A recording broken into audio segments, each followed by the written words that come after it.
जी सलाम सत श्री अकाल और नमस्कार। मैं इस वे गुरुद्वारा जन्म स्थान ਵੱਖ-ਵੱਖ लोगों के नाल गल चल रही है और लोगों के नाल गल करके नवा कुछ भी बहुत सानू जानने को मिलता है। एक जो परसैप्शन वन साइडेड होंदा है वो जो दूसरी साइड तो आए लोगों के नाल तुसीं गलबात करते हो तो फिर पता चलता है कि दूजे एंड की सो इस वेले मैं इन्हां तो एक तो पुछांगा इन्हां दी ड्रैसिंग। मैनूं ड्रैसिंग का वर्ड यूज़ करना नहीं चाहिए लेकिन आम फैमिली तुसीं दसो एक तो तुसी बड़े यंग हो, ਤੁਹਾਡਾ चेहरा बड़ा चमक रही है, दूसरा तो ड्रैसिंग बड़ी प्यारी है। ये ड्रैसिंग खास इसका कोई नाम है? हाँ जी देखो जी चेहरे की गल तुसीं कीती है। स्टार्टिंग चेहरे तो करते हैं। गुरु गोबिंद सिंह महाराज जी का प्रताप है।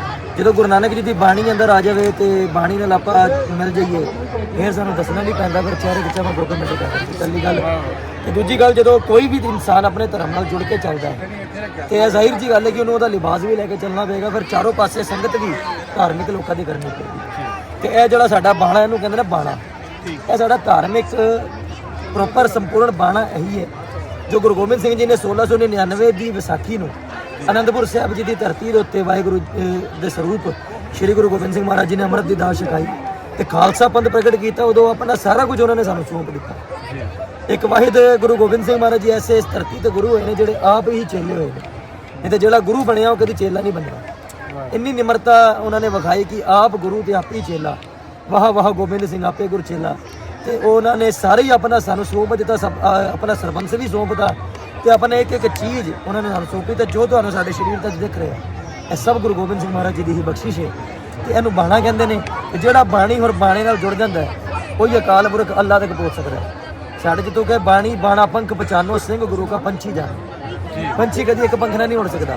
जे तुसीं बाणी च हो तो बाणे च भी आओ तां तुसीं अकाल पुरख अल्लाह तक वाहिगुरू तक पहुँच सकते। ਤੁਸੀਂ ਬਹੁਤ ਸੋਹਣੀ ਗੱਲ ਕੀਤੀ ਨਾਲ ਥੋੜਾ ਇਹ ਵੀ ਦੱਸ ਦਿਓ ਕਿ ਜਿਹੜਾ ਕਿ 1699 ਜਦੋਂ ਵਿਸਾਖੀ ਦੇ ਵੇਲੇ ਖਾਲਸਾ ਪੰਥ ਦੀ ਬੁਨਿਆਦ ਸਹਿਜਿਆ ਜਾਂਦਾ ਹੈ ਖਾਲਸਾ ਉਸ ਵੇਲੇ ਕੀ ਦੱਸਿਆ ਗਿਆ ਵੀ ਇੱਕ ਜਿਹੜਾ ਸਿੰਘ ਹੈ ਉਸ ਦੀ ਨਿਸ਼ਾਨੀ ਕੀ ਹੈ ਕਿ ਸਿੰਘ देखो जी सिंह की निशानी है सिंह हमेशा जुल्म के खिलाफ होएगा।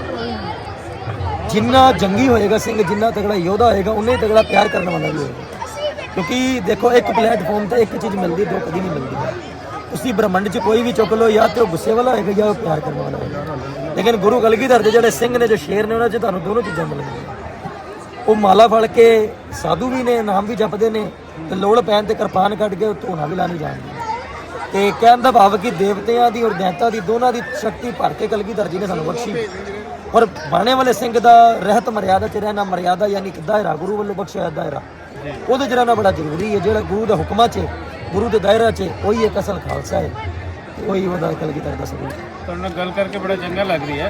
ये दसो कि जुल्म के खिलाफ हमेशा ये 10वीं बादशाही जिवें कि पहली बादशाही पूरी फिलासफी जुल्म के अगेंस्ट है और उस तो बाद जो इत्थे हमले होंदे सी हमेशा अकाली दे होंदे सी सारे होंदे उदों जिहड़े खड़े होंदे सी जंगलों के विच ਜਿਹੜੇ ਲੋਕ ਇਹਨਾਂ ਨੂੰ ਪਿੱਛੇ ਹਟਾਉਂਦੇ ਸਨ ਜਿਹੜੀ ਔਰਤਾਂ ਨੂੰ ਬਚਾਉਂਦੇ ਸਨ ਉਹ ਸਿੰਘ ਸੀ। ਅੱਜ ਕਿਆ ਸਥਿਤੀ ਦੇ ਅੰਦਰ ਜ਼ੁਲਮ ਮੁੱਕ ਜ਼ੁਲਮ ਤੇ ਅੱਜ ਵੀ ਗਰਮ ਹੈ ਲੇਕਿਨ ਉਹ ਸਿੰਘ ਕਿੱਥੇ ਅੱਜ ਇੱਥੇ ਜ਼ੁਲਮਾਂ ਦੀ ਇਹ ਇੰਤਹਾ ਜਿਹੜੀ ਹੈ ਦੋਨੋਂ ਪਾਸੇ ਤੇ ਹੋ ਰਹੀ ਹੈ ਇਹਦੇ ਅੰਦਰ ਜਿਹੜੇ ਸਿੰਘ ਕਮਿਊਨਿਟੀ ਹੈ ਸਿੱਖ ਕਮਿਊਨਿਟੀ ਹੈ ਇਹ ਕੀ ਰੋਲ ਪਲੇ ਕਰੇ ਔਰ ਤਾਂ ਜੇ ਇਸ ਖਿੱਤੇ ਦੇ ਅੰਦਰ ਕੋਈ ਅਮਨ ਦੀ ਗੱਲ ਹੋਵੇ ਇਨਸਾਨੀ ਸਾਂਝ ਦੀ ਗੱਲ ਹੋਵੇ। देखो महाराज आप जी ने गल साझी करांगे। देखो हर प्रकार का इंसान हर जगह जे सच है तो झूठ भी है सूरज तो चंद भी है दिन है तो रात भी है सच है अच्छा तो बुरा भी ऐदा ही अज भी वो सिंह हैगे ने। तो कहने का भाव है गुरु नानक जी की बाणी है कि एक घड़ी ना मिलते तो कलयुग होता।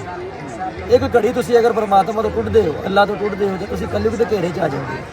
अज साडी जो कौम है असीं हर धर्म के बारे गल करांगे वो अपने धर्म च परपक्क तां नहीं हो पा रही क्योंकि वो अज के समय नूं वेख के मॉडर्न हो गई है और अपने दसे गुरुआं दे अपने नबियां दे हुक्म ते नहीं चलदी ते उन्हां नूं अपनी फैसिलिटियां ज़्यादा वड्डियां लगन लग पईयां ने ते गुरु दे हुक्म अपने धर्म के हुक्म औखे लगन लग पे ने। तो जेकर वो अगर संपूर्ण तरीके नाल अपने गुरुआं की गल ते पहरा देणगे तो वही जो 40-40 साल सिंघां ने जो 25-25 साल किरपाना म्याना च नहीं पाईयां पंडे ते कोई गर्म कपड़ा नहीं लिया राती 12 बजे अटैक किया जुल्म के खिलाफ तो जो मिले पत्ते खा के गुजारे किए पत्ते बाल के जंगलों से कई दिन भुखे रह के बंदगी करके गुजारे किए। अज भी वो सिंह हैगे ने मगर वो किदों प्रगट होणगे जो अपने गुरु के हुक्म के विच होणगे।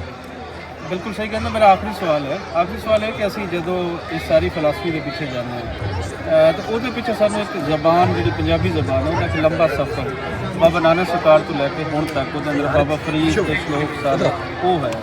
ਅੱਜ ਦੀ ਜਿਹੜੀ ਪੰਜਾਬੀ ਸਿੱਖ ਕਮਿਊਨਿਟੀ ਹੈ ਇਹ ਥੋੜੇ ਪੰਜਾਬੀ ਤੋਂ ਵੀ ਦੂਰ ਹੋ ਜਾਏਗੀ। ਕਿਆ ਪੰਜਾਬੀ ਤੋਂ ਦੂਰ ਹੋਣਾ ਤੇ ਉਸ ਪੂਰੀ ਫਿਲਾਸਫੀ ਤੋਂ ਜਿਹੜੀ ਬਾਬਾ ਫਰੀਦ ਤੋਂ ਲੈ ਕੇ 10ਵੀਂ ਪਾਤਸ਼ਾਹੀ ਦੀ ਹੈ ਉਸ ਤੋਂ ਦੂਰ ਨਹੀਂ ਹੋਣਗੇ।